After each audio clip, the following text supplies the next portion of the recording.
Nikmat ada bersyukur, cobaan ada bersabar. Dan itu Nabi SAW gabungkan dalam sebuah hadis yang masyhur. Sering kita ucapkan hadis ini dan kita sampaikan kembali. Kata Nabi SAW, ajaban di amri mu'min. Sungguh mengagumkan perkara orang mukmin. Wala yakunu dzalika illa li mu'min. Itu tidak dimiliki kecuali orang-orang beriman. In asabahu sarra syakar.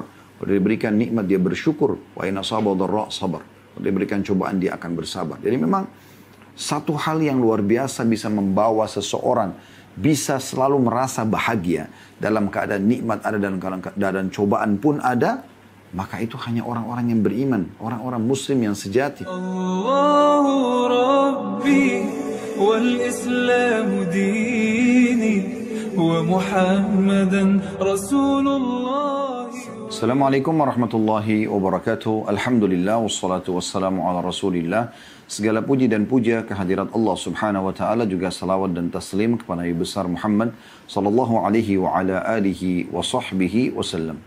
Saudaraku seiman, semoga seluruh hajat-hajat Anda dunia akhirat dikabulkan oleh Allah Subhanahu wa taala dari kebaikan-kebaikan, dan semoga seluruh kesalahan dimaafkan oleh Allah Subhanahu wa taala, dan semoga Allah Subhanahu wa taala menyatukan kita semua di surga firdausnya tanpa hisab, sebagaimana disatukan dalam majlis ilmu yang mulia ini. Dan tidak pernah lupa kita doakan agar negara kita menjadi negara yang aman, tentram, damai, seluruh umat Islam di bawah naungan ukhuwah Islamiyah dalam hal ibadah mereka kembali kepada Al-Quran dan Sunnah. Dan semoga Allah melunasi utang negara kita dengan semudah-mudahnya. Allah bukakan semua pintu-pintu rezeki dan kekayaan, serta Allah berikan petunjuk para pemimpin kita agar selalu berlaku adil dan juga sesuai dengan apa yang Allah Subhanahu wa taala inginkan. Allahumma amin. Baik, di hari Kamis seperti biasa kita akan melanjutkan bedah buku kita, dan ini pertemuan yang kedua di bedah buku ini dengan judul Kuni Zaujatan Najihah. Artinya, jadilah istri yang sukses. Kalau diterjemahkan oleh penerbit di sini, menuju rumah tangga bahagia. Ya. Yang ditulis oleh Dr. Najla As-Sayyid Nail. Ya. Dan ini kita akan masuk ke bab yang kedua yang beliau bahas, yaitu tentang masalah arti kebahagiaan. Ya, arti kebahagiaan. Atau mohon maaf, ini mungkin masih bab pertama ya. Karena pertemuan yang pertama kemarin, pekan lalu kita membahas tentang muqaddimah buku ini dan juga daftar isinya. Ya. Baik, di bab pertama ini beliau membahas tentang arti kebahagiaan. Dan bagaimana kebahagiaan itu dipupuk dari sebelum menikah, juga setelah menikah. Saya akan bacakan langsung apa yang ditulis oleh beliau. Beliau mengatakan kebahagiaan adalah sebuah perasaan.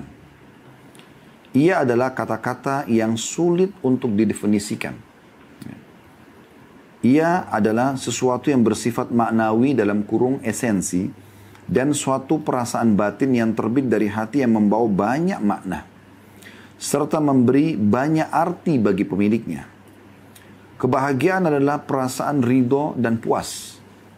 Suatu perasaan yang dinikmati oleh setiap orang yang memelihara perkara-perkara wajib dan sunnah. Perasaan yang dirasakan oleh orang yang selalu mengingat Allah Subhanahu wa ta'ala, berbakti dan menjaga solatnya. Ia adalah perasaan yang hanya akan dirasakan oleh siapa saja yang mengenal Allah Subhanahu wa ta'ala dan mendapati dampak kenikmatannya, N-nya besar kata ganti Allah, dampak kenikmatan Allah atas dirinya. Ini paragraf yang pertama.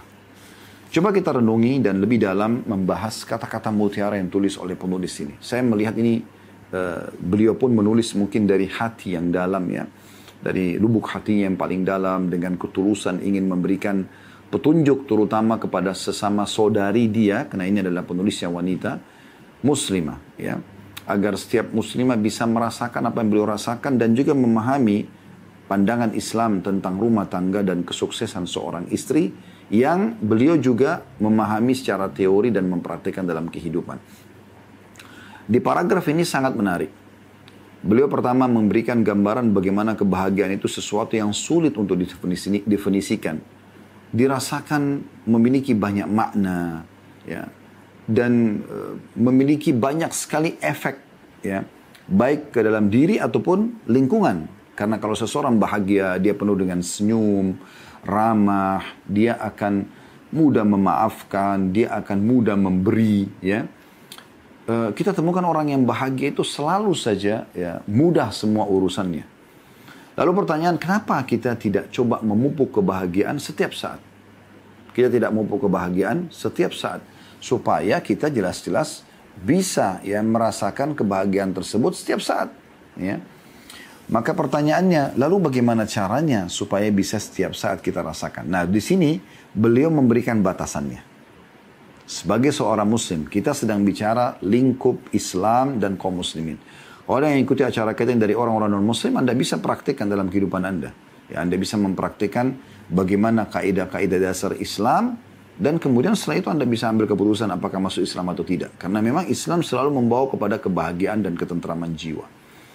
Maka di sini beliau batasi, beliau mengatakan perasaan yang dirasakan, ya, maaf di sini beliau mengatakan suatu perasaan kebahagiaan itu suatu perasaan yang dinikmati oleh setiap orang yang memelihara perkara-perkara wajib dan sunnah.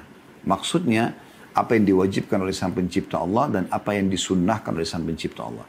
Wajib berarti Anda harus lakukan, ya. Dan kalau sunnah berarti Anda punya pilihan untuk mendapatkan bonus kalau Anda kerjakan.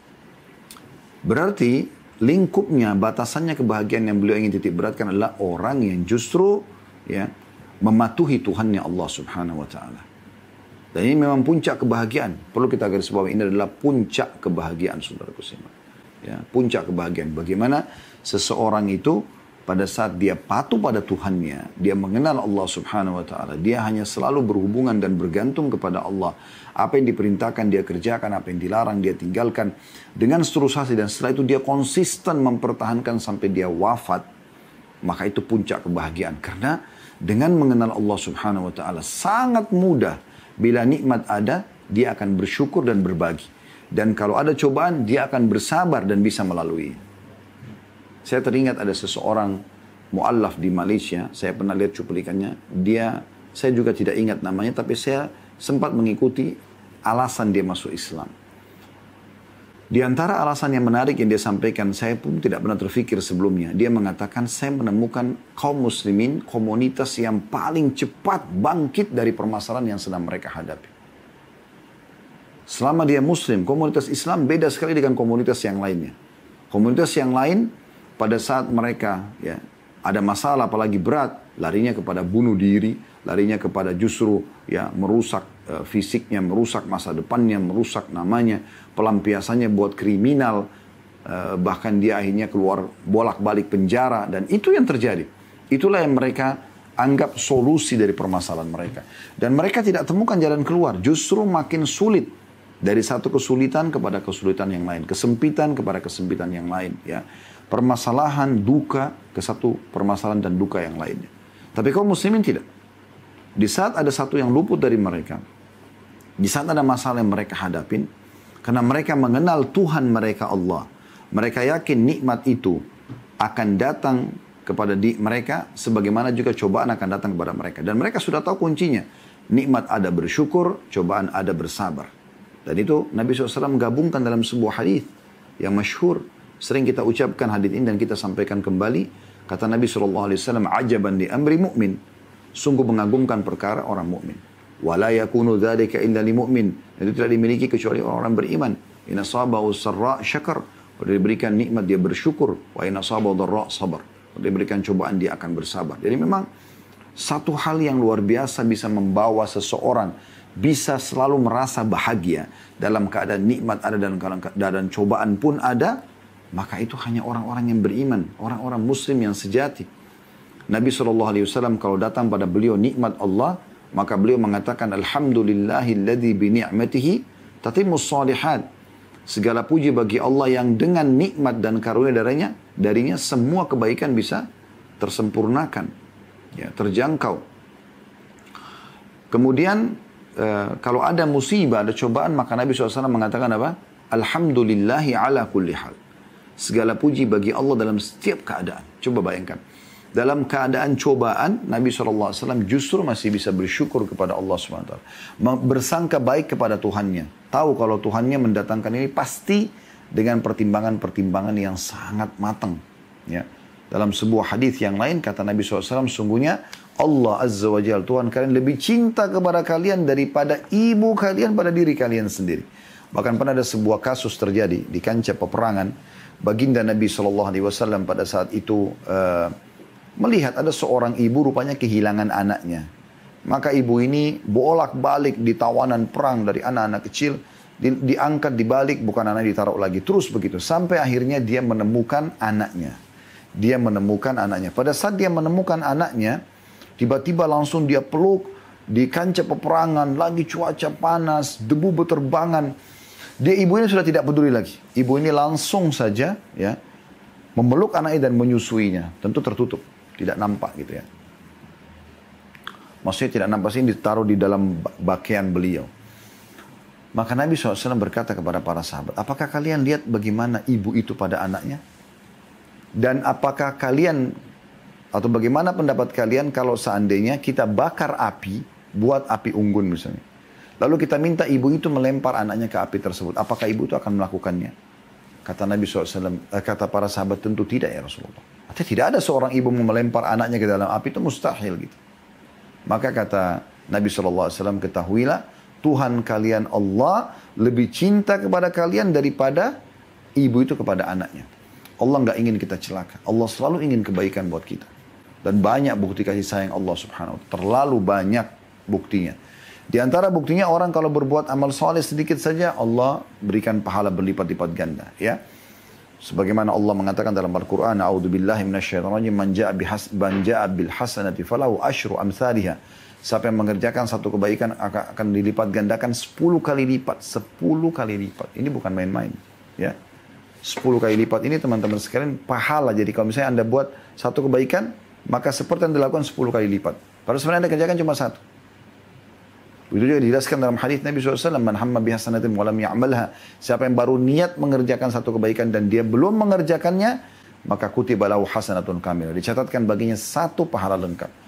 Fa'in amilaha kutiba lahu asyru adha'afiyah. Kalau dia kerjakan apa yang sudah diniatkan dari kebaikan, maka dicatatkan baginya 10 kali lipat. Ya. Bahkan dalam beberapa riwayat atau ada riwayat yang dikatakan ila 700 du'fin, sampai 700 kali lipat, tergantung kadar keikhlasan dia. Sebaliknya, waman hamma bi sayyi'atin wa lam ya'malha, siapa yang niat mengerjakan satu pelanggaran dan dia tidak mengerjakannya, dia membuat dosa tapi dia batalkan karena Allah, kutiba lahu hasanatun kamilah, catatkan baginya satu pahala lengkap. Fa in amila kutiba lahu sayyi'atun wahidah. Kalau dia kerjakan dosa yang sudah dia niatkan, cuma dicatatkan satu dosa saja. Coba bayangkan.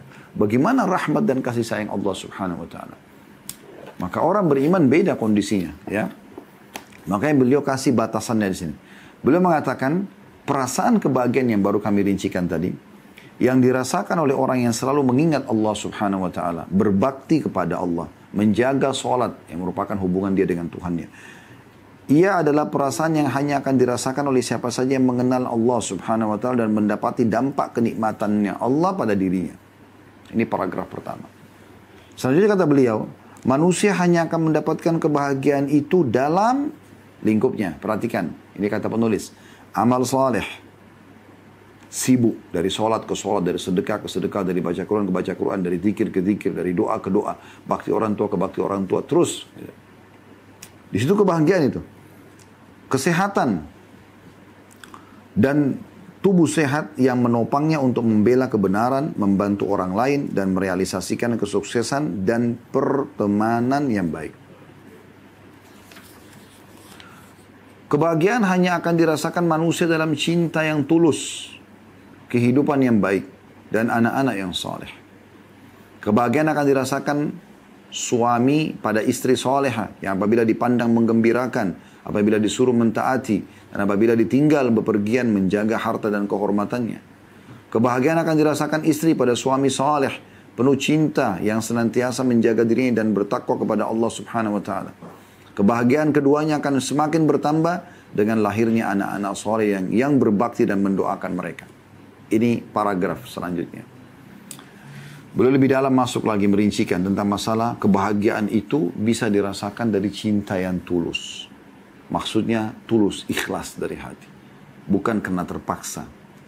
Maka seseorang yang menikah dengan seseorang yang lain yang jadi pasangannya, cinta tulus karena memang ingin mendapatkan ya apa yang Allah janjikan dari kebahagiaan karena menikah dengan orang soleh atau soleha, maka itu akan menjadi pondasi dasar sekali untuk memperbaiki atau menjalankan kehidupan yang baik. Ya. Dan beliau mengatakan sini rinciannya, seorang suami puncak kebahagiaan dia justru pada saat diberikan wanita yang salihah. Wanita yang salihah. Ya, itu setengah kesempurnaan agama. Sebagaimana sabda Nabi SAW, siapa yang dikaruniai ya, istri salihah, maka dia telah menyempurnakan setengah agamanya. Itu luar biasa gitu ya. Karena istrinya ini akan selalu mendampingi dia dengan tulus. Karena solehanya dia tahu suaminya sumber pahala. Dia akan terus sibuk dari menyenangkan, membahagiakan, menghibur kepada membahagiakan, menyenangkan dan menghibur yang setelahnya. Begitu terus. Mau baru ketemu, kemudian makan bersama, ya mau tidur, sementara tidur pun penuh dengan perhatian. Sampai bangun tidur pun penuh dengan perhatian.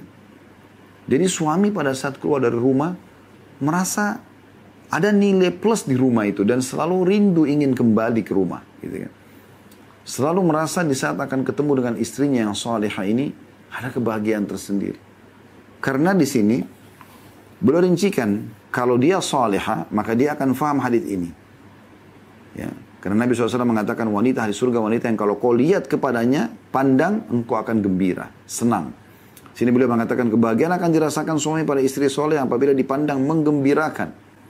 Senyum, ramah, supel, ya. Terus suaminya, bukan dia. Dia bagaimana memuaskan suaminya, menyenangkan suaminya, itu yang dia pikirkan. Itu kerjakan karena Allah, bukan karena suaminya. Karena dia tahu ada pahala yang bisa dapatkan di situ. Apabila disuruh mentaati, ini diambil dari hadis kata Nabi SAW, dan kalau wanita itu disuruh maka dia akan patuh selama bukan maksiat. Dan apabila ditinggal, ya, maka dia akan menjaga harta dan kehormatannya, tidak selingkuh. Di sini beliau mengatakan apabila ditinggal bepergian menjaga harta dan kehormatannya.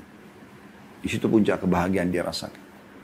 Tapi ingat, karena menikah dengan wanita salihah yang memang patuh kepada Allah Subhanahu wa taala, berbakti kepada Allah. Begitu juga puncak kebahagiaan seorang istri pada saat dikaruniai suami yang saleh, penuh cinta dan senantiasa menjaga dirinya dan bertakwa kepada Allah Subhanahu wa taala. Di luar tidak melakukan perbuatan-perbuatan dosa. Dia sibuk dengan ibadah-ibadah, menuntut ilmu atau mengajarkan ilmu, ya, bekerja mencari rezeki halal, terus saja sibuk dari kebaikan kepada kebaikan. Dan pada saat dia pulang ke rumah, maka dia memberikan hak istrinya juga. Dia berusaha coba, ya, menanyakan permasalahan-permasalahan yang dihadapin, ya. Ada keluhan apa istrinya dia pecahkan, dia coba bantu. Kebutuhan apa dia penuhi, ya. Maka ini puncak kebahagiaan. Dan puncaknya kebahagiaan itu dengan dikarunia anak-anak yang sempurna dan juga saleh dan salihah. Selanjutnya kata beliau, kebahagiaan tidak akan pernah bisa digapai dengan harta ataupun emas. Gubuk yang bisa membuat istri tertawa adalah lebih baik daripada istana yang membuatnya menangis. Walaupun rumah biasa, tapi karena suami bisa menghiburnya, bisa memberikan yang terbaik, yang dia bisa membuat istrinya senang, itu sudah cukup bagi wanita. Lebih baik daripada istana, tapi semua serba terkekang. Semuanya serba tidak nyaman. Kebahagiaan seorang istri pada saat suaminya menyiapkan tempat semampu suaminya, lalu kemudian dia diberikan kebebasan. Dia bisa menata rumahnya, dia bisa makan, minum, tidur, semau dia. Semua dipenuhi oleh suami. Dia buka kulkas, mau buah ada, mau minuman ada. Uang ada dipegang standby.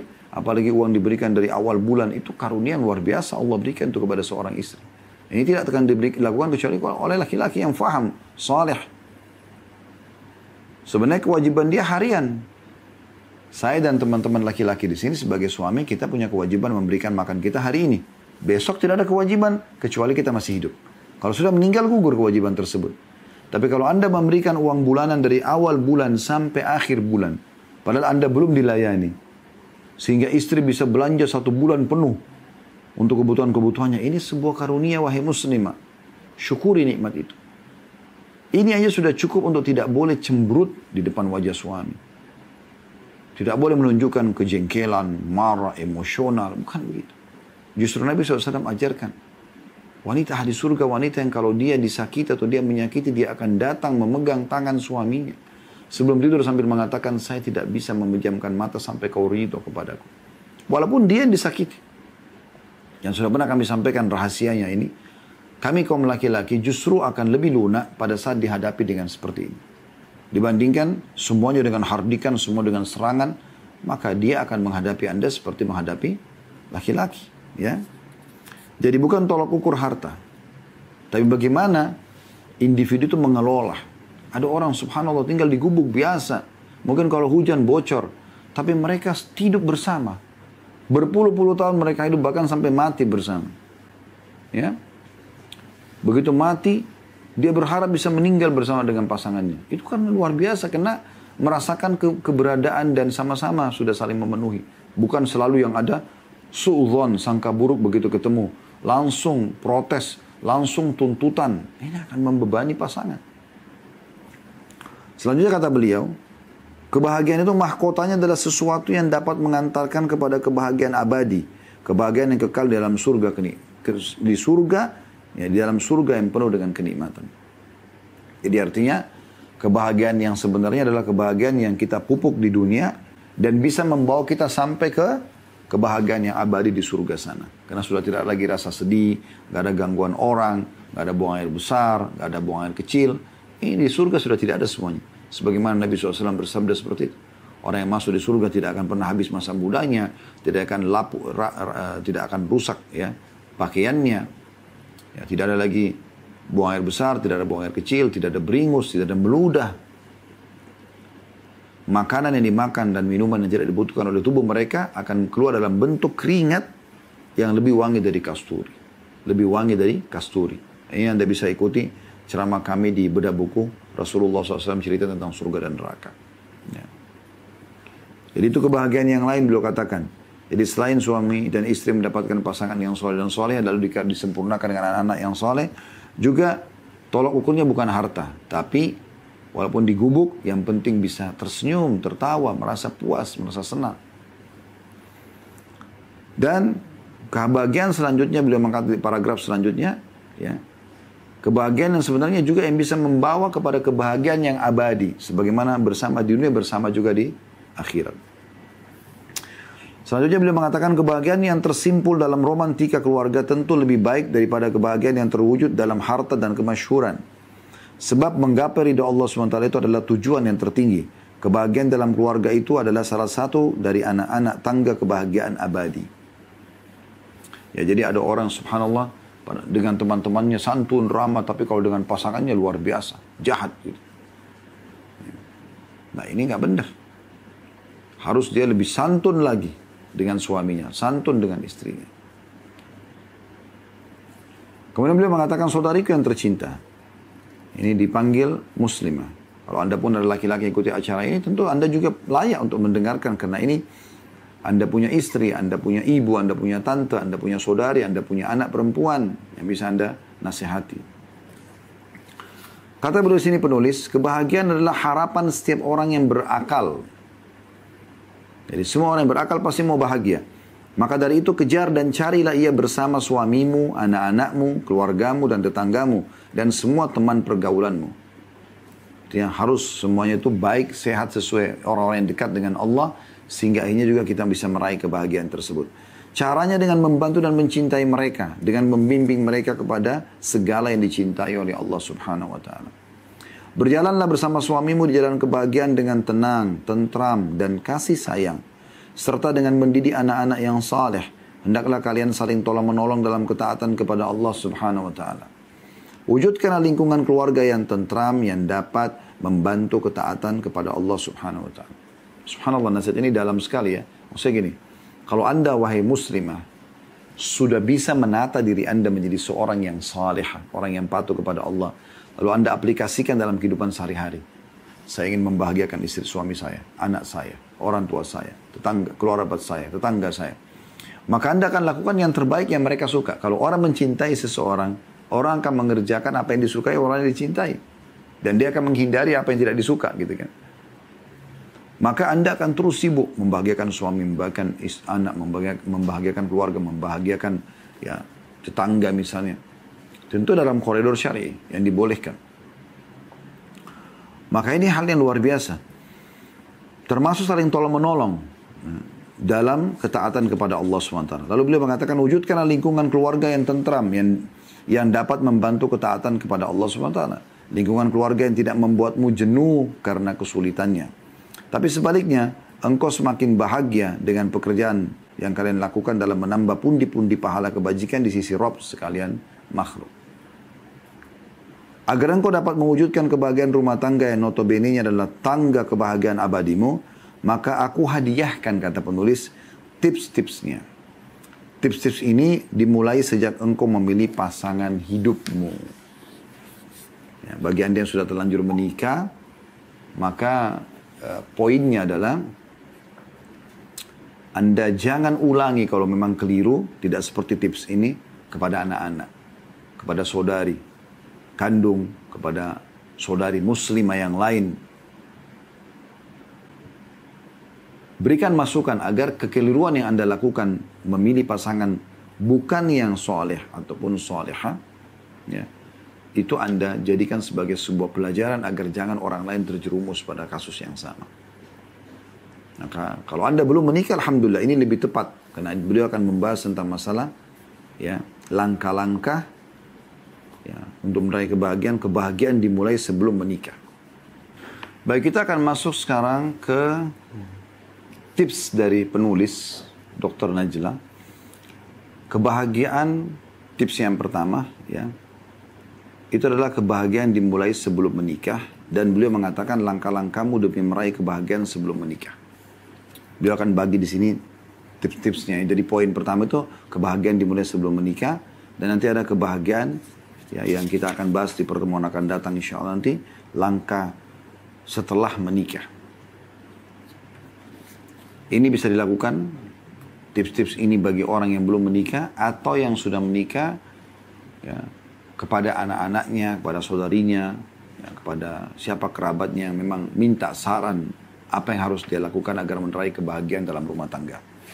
Kata beliau, kepada setiap gadis yang hendak menikah, hendaklah engkau memahami bahwa untuk membangun sebuah keluarga muslim yang bahagia lagi kokoh, maka batu-batu pondasinya harus diletakkan pada tempatnya yang benar terlebih dahulu, supaya pondasinya kuat.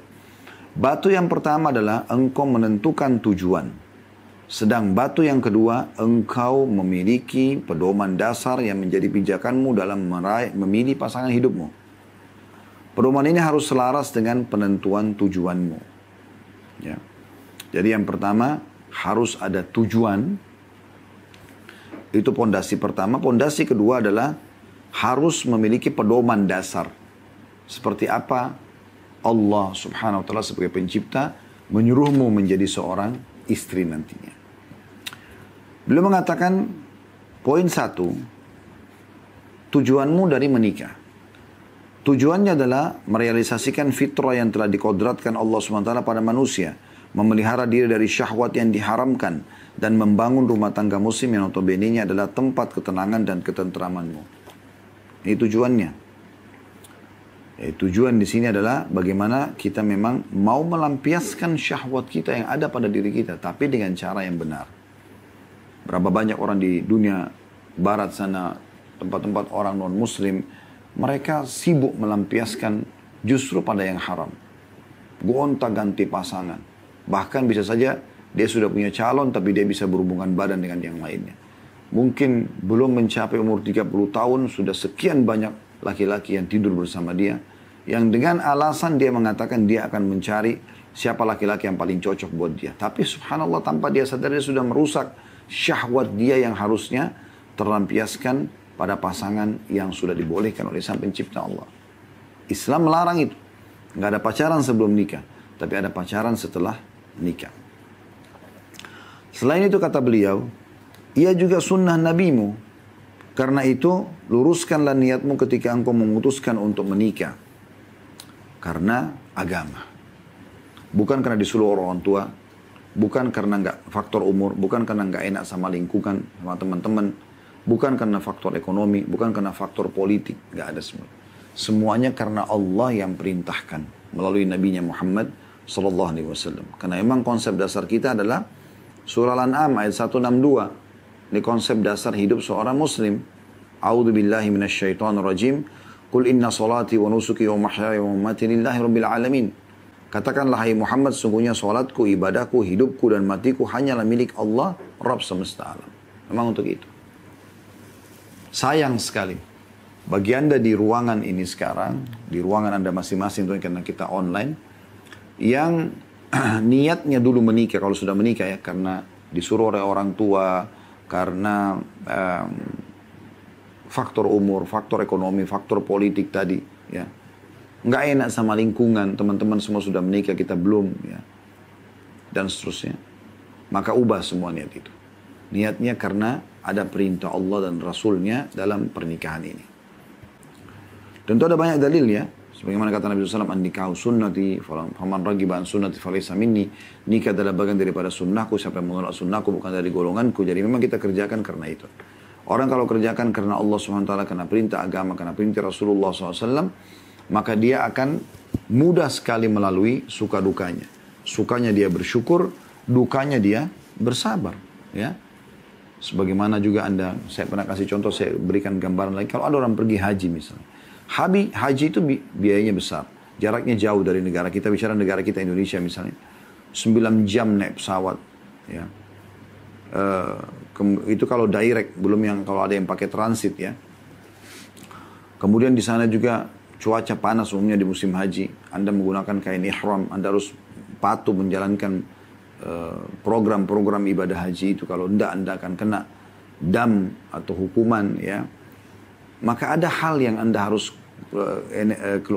berikan energi, ekstra harta, ekstra waktu ya. Banyak sekali gitu. Tapi subhanallah, orang yang ikhlas karena Allah, kita akan temukan selepas haji ditanya mau haji lagi nggak, jawabannya mau. Ya. Dan kalau ditanya ya, orang yang tidak ikhlas karena Allah SWT hanya karena mau coba-coba haji tersebut atau karena dikasih bonus oleh perusahaan atau oleh mertua atau oleh orang tua, maka dia mengatakan haji kan cuma sekali aja yang wajib, maka tidak perlu saya kerjakan lagi. Akan seperti itu. Nah, sama rumah tangga itu teman-teman, orang kan sangat mudah melalui suka dan dukanya pada saat dia kerjakan karena Allah Subhanahu wa taala gitu ya. Kemudian yang kedua, kata beliau ini sebelum menikah ya. Memilih partner hidup. Partner hidup apa maksudnya? Maksudnya adalah teman dan sahabat yang bisa saling berbagi kehidupan dalam makan, minum, perasaan, dan duka. Ia adalah partner hidup yang bukan cuma sehari atau setahun, tapi untuk sepanjang hidup. Artinya dari awal Anda nikah, niat memang pasangan ini untuk selamanya bersama. Gitu kan? Dan orang yang paling layak untuk bisa kita menjadikan partner makan bersama kita, minum, tidur, dan seterusnya. Di antara perkara yang tidak dilakukan lagi bahwa masing-masing suami istri akan saling terpengaruh dan mempengaruhi yang lainnya. Karena itu Rasulullah SAW berpesan kepada kita agar memilih teman yang baik. Terbukti lagi dalam memilih teman abadi. Maksudnya pasangan suami istri. Maka tentu harus lebih memperhatikan sifat dan akhlaknya. Kata Nabi SAW, Al-maru ala dini khalilihi falyandur ahadukum man yukhalil. Ya. Artinya, seseorang itu tergantung agama kekasihnya, temannya. Maka hendaklah tiap-tiap orang memperhatikan dengan siapa ia berteman. Hadis ini dinyatakan hasan oleh Syaribani dan disebutkan takhrijnya dalam Mishkah Al-Masabih jilid 4 halaman 442. Jadi kalau teman saja umum kita disuruh cari teman yang hati-hati karena pengaruhnya besar, apalagi teman hidup suami atau istri harus lebih hati-hati. Jadi jangan hanya karena kecantikan, ketampanan ya, kekayaan, bukan. Tolak ukurnya adalah sekali lagi kebahagiaan tadi justru kedekatan kepada Allah SWT, agamanya. Dikatakan di sini hendaklah ia memperhatikan akhlak, perilaku dan agama pasangannya. Sebab tidak mungkin orang yang tidak memelihara agama Allah Subhanahu wa taala akan memelihara mutiara indah ini. Ya. Idza ja'akum man tardawna dina wa khuluqa fazawwiju. Hadis Nabi SAW ya. Yang artinya jika datang kepada kalian seorang laki-laki yang kalian ridhoi agama dan akhlaknya, maka nikahkanlah ia dengan putri kalian. Hadis ini hasan diriwayatkan oleh Albani dalam Sahih Sunan Ibnu Majah nomor 1614. Al-Hasan Basri rahimahullah berkata, nikahkanlah putrimu dengan orang yang bertakwa kepada Allah. Sebab jika ia mencintainya, ia akan memuliakannya. Dan jika ia tidak menyukainya, ia tidak akan menzaliminya. Ini perkataan hikmah luar biasa gitu. Kata Hasan Basri rahimahullah, seorang ulama tabi'in, nikahkan putrimu dengan orang yang bertakwa kepada Allah. Orang yang kenal Tuhannya. Di mana mereka? Di masjid, di majelis ilmu. Itu tempat mereka itu. Akan bergerak hatinya orang untuk ke masjid, baca Quran di masjid, duduk berzikir. Juga termasuk ya, sibuk dengan dari majelis ilmu ke majelis ilmu, kecuali karena keimanan. Kecuali karena keimanan. Maka beliau mengatakan, nikahkan anak-anakmu atau putrimu dengan orang yang bertakwa kepada Allah. Sebab jika dia mencintainya, ia akan memuliakannya. Dan jika, tentu dilihat dalam realisasi kehidupan ya. Kita sayangkan banyak sekali wanita, dia hanya jadi tolok ukur itu di lisan. Kapan suaminya suka mengatakan, saya cinta sama kamu, saya sayang sama kamu. Itu dianggap sudah cukup. Itu berarti sudah benar. Nah, harus praktek lapangan. Ada banyak laki-laki tidak suka bicara seperti itu. Tapi dia menunjukkan, lihat di sekitar Anda, apa yang dia siapkan sebagai sebuah fasilitas. Itulah bukti cintanya. Tanpa membicara, tanpa ngombar-ngambir kata-kata gitu. Percuma, orang suka ucapin sayang cinta, tapi perbuatan sama Anda, di sekitar Anda lihat Anda tidak berbahagia, tempat berantakan, tidak ada makanan, tidak ada nafkah, tidak ada minuman, tidak ada pakaian. Tapi kalau Anda lihat di sekitar Anda fasilitas yang sangat luar biasa, Anda sudah bahkan lebih bahagia dibandingkan, maksudnya lebih terpenuhi dibandingkan pada saat Anda bersama dengan ayah atau orang tua Anda. Rumahnya lebih bagus, tempatnya lebih bagus, Anda lebih aman, ada security, ada uang bulanan, ada perlengkapan semua dalam rumah. Indah, nyaman ya. Suami sibuk selalu mencari titik apa nih yang buat nyaman istri di rumah supaya dia lebih betah di rumah. Nah itu contoh, itu bukti kecintaan dia. Begitulah orang beriman. Dia akan memuliakan wanita yang dia cintai, bukan ngombar-ngambir kata, gitu kan. Nabi SAW ditanya, siapa orang yang paling Anda cintai? Ditanya, bukan beliau sengaja mengucapkannya. Baru beliau mengatakan gitu. Tapi praktek lapangannya beliau sangat menunjukkan bagaimana cinta beliau kepada para istrinya. Dan jika ia tidak menyukainya, ia tidak menzaliminya, tidak akan menyakiti, tidak akan mengatakan, enggak, saya tidak suka sama kamu. Enggak. Saya nyesal nikah sama kamu. Enggak ada bahasa itu. Kemudian beliau masuk ke subjudul, kesetaraan suami istri secara keilmuan dan status sosial. Ini perlu juga diperhatikan pada saat mau menikah ya. Hal ini menjamin akan kedekatan keduanya dari segi pemikiran dan tradisi, serta menciptakan keselarasan di antara keduanya dengan lebih cepat dibandingkan jika keduanya memiliki jarak ilmiah dan sosial yang cukup jauh. Dan hendaklah semua orang tahu bahwa jika kesetaraan dalam agama sudah ada terlebih dahulu, maka semua perbedaan yang lainnya akan ikut sirna. Jadi tolak ukurnya kesetaraan dalam agama dulu, sama-sama ya dalam pemahaman ya. Dan sama-sama memang mau cinta dengan agama Allah Subhanahu wa taala ini, maka itu sudah luar biasa, ya. Kemudian masuk dalamnya kesetaraan ekonomi, pendidikan, sosial, ya, fisik. Ini semua sama, ya. Harus diperhatikan karena kalau tidak nanti akan mengganggu keharmonisan rumah tangga. Jadi harus betul-betul titik ini diperhatikan. Ada orang terlalu jauh jarak pendidikannya sehingga akhirnya tidak bisa sefaham. Atau terlalu jauh jarak ekonominya sehingga juga sulit untuk sefaham gitu. Ya. Dan seterusnya. Dan beliau juga mengatakan ada subjudul yang lain. Ini supaya jelas semuanya. Jadi harus jelas tujuan pernikahan untuk apa. Karena Allah dan Rasulnya harus faham yang kita sekarang sedang ingin nikah dengannya ini partner hidup.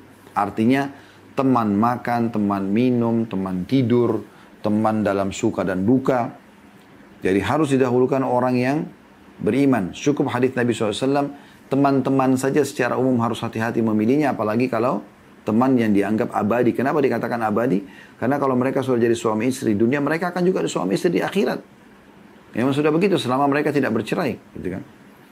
Kemudian juga perlu diperhatikan oleh seorang calon ya, suami ataupun istri adalah status keilmuan. Maksudnya di sini adalah kedekatannya, ingin mempelajari agama atau memang sudah paham agama. Itu penting sekali, sangat memudahkan kita saling mengingatkan satu sama yang lain. Begitu juga dengan status sosial, status ekonomi ya. Walaupun beliau mengatakan sebenarnya kalau ya agama sudah ada, kesamaan agama sudah ada, maka yang lainnya bisa sirna. Artinya ekonomi dan seterusnya bisa. Karena Abdullah bin Mas'ud radhiyallahu anhu itu menikah dengan seorang wanita yang ya kaya raya. Sampai pada saat dia mengeluarkan uangnya, lalu dia tanya kepada suaminya Abdullah bin Mas'ud mengatakan radhiyallahu anhu, kenapa kau cari orang lain? Saya sendiri bisa kau berikan. Maka kata istrinya, coba tanyakan Rasulullah SAW. Kata Abdullah bin Mas'ud, engkau saja yang nanya. Ya, nggak enak kalau saya yang nanya gitu ya. Maka istrinya pun datang menanyakan kepada Nabi SAW. Nabi SAW membolehkan memberikan kepada suaminya. Jadi, tapi karena agama sudah ada, maka yang lain jadi mudah gitu ya. Begitu juga dengan memudahkan memberikan mahar. Ini termasuk langkah yang baik pada saat sudah ada orang yang cocok. Ya. Kata beliau, sudah semestinya bagi kedua orang tua untuk menyadari bahwa perempuan yang paling sedikit maharnya adalah perempuan yang paling banyak keberkahannya. Sebagaimana dalam hadis ya, disebutkan begitu. Mereka berdua juga hendaknya meyakini bahwa bantuan yang mereka berikan kepada suami istri tidak akan pernah dilupakan oleh si suami tersebut untuk selamanya. Bahkan ketika terjadi problem dengan putri mereka, ia akan selalu mengingat kemudahan-kemudahan yang telah diberikan ayah istrinya padanya. Jadi kayak misalnya, harus pun menikah anak kita perempuan dengan seorang laki-laki, mungkin secara ekonomi dia masih kurang, tetapi secara agama dia sudah cukup misalnya. Nah kita kalau mudahkan ini semua, akan nanti menjadi sebuah bibit kebaikan kepada anak mantu ini, di saat memang mereka sedang terjadi kesenggangan atau cekcok gitu. Maka si anak mantu ini akan mengingat bagaimana kebaikan mertuanya dulu memudahkan pernikahannya gitu. Sehingga ia pun menjadi malu untuk memberikan mudarat pada putrinya. Pada putri ya, mertuanya di sini. Lalu berpaling dari keburukan dan tidak mengambil pusing sebagian problem gitu. Maksudnya udah gak apa-apa deh, mudahkan dan maafin aja gitu. Ya. Juga perlu diperhatikan Anda melihat calon suami. Ini juga poin penting yang beliau titipkan tips selanjutnya. Jadi selain sekali lagi harus jelas tujuannya karena Allah, harus juga ya memahami tentang makna partner hidup. Jadi istri atau suami itu adalah partner hidup, sehingga kita hati-hati dalam memilih. Kalau teman umum saja kita disuruh hati-hati, apalagi pasangan hidup yang sifatnya abadi, sudah kami jelaskan tadi. Itu yang kedua. Jadi yang pertama tujuan hidup, yang kedua adalah memahami partner hidup dan hati-hati juga di sini. Yang ketiga, fahami kesetaraan terutama dalam masalah agama. Yang keempat, mudahkan mahar. Yang kelima, melihat calon suami. Ini tips yang kelima sebelum menikah. Kata beliau, hal ini lebih mendorong untuk menerima pinangan dan melanggengkan kesatuan cinta. Maka benarlah sabda Nabi SAW, ini lebih melanggengkan di antara suami istri. Sebab dengan melihatnya maka jiwa akan merasa tertarik secara tiba-tiba tanpa sebab tertentu yang jelas. Boleh calon istri melihat calon suaminya, calon suami melihat istrinya. Secara langsung, bukan hanya foto saja. Ya, nah foto banyak menipu sekarang kalau diedit dan segala macam. Dia sudah tahu, kalau ada yang menarik, maka dia tinggal itu salah satu pemicu yang mendorong dia mau memudahkan pernikahan nanti. Ya. Kemudian juga tips selanjutnya jangan lupa istikharah. Ya. Jadi yang kelima, yang keenam sekarang ya, jangan lupa istikharah. Yang kelima adalah melihat calon suami, yang keenam adalah jangan lupa istikharah. Kata beliau di sini, jika engkau sudah menerima pinangan, bersegeralah untuk beristikharah kepada Rabbmu. Karena hal ini termasuk ibadah kepada Allah Subhanahu wa taala. Hendaklah seseorang memandang dengan akalnya, meminta saran kepada siapa yang dikehendakinya dan beristikharah kepada Allah Subhanahu wa taala. Tiada kaitannya antara istikharah ini dengan proses memandang, memikirkan dan memusyawarah. Karena itu gunakanlah istikharah dengan sempurna. Jika hasilnya sesuai harapan maka itu berdasarkan pengetahuan dan kuasa Allah SWT. Jika tidak maka itu lebih baik berdasarkan ilmu dan kuasa Allah subhanahu wa ta'ala juga. Istikharah artinya sholat 2 rakaat atau lebih. Anda minta petunjuk kepada Allah subhanahu wa ta'ala agar ya Allah yang pilihkan dan menentukan. Ini pasangan sekarang yang saya pilih, Allah bagus gak untuk saya. Maka bisa Anda datang, lihat dalam mimpi sesuatu yang baik tentang dia. Atau Anda mendapatkan informasi yang baik tentang dia. Ternyata orang tuanya sakit, dia berbakti. Ya. Dia sangat suka dermawan, dia baik dengan tetangganya. Dan semua. Istikharah untuk itu. Dan istikharah terus sampai Anda dapatkan jawabannya. Nggak ada batas waktunya. Kemudian yang ketujuh, manfaatkan masa-masa peminangan. Kata beliau, berusahalah mengenal sifat-sifat peminangmu semampumu. Apa saja yang disukainya dan tidak disukainya. Berusahalah untuk membuat pedoman-pedoman dasar untuk keberlangsungan rumah tangga kalian berdua.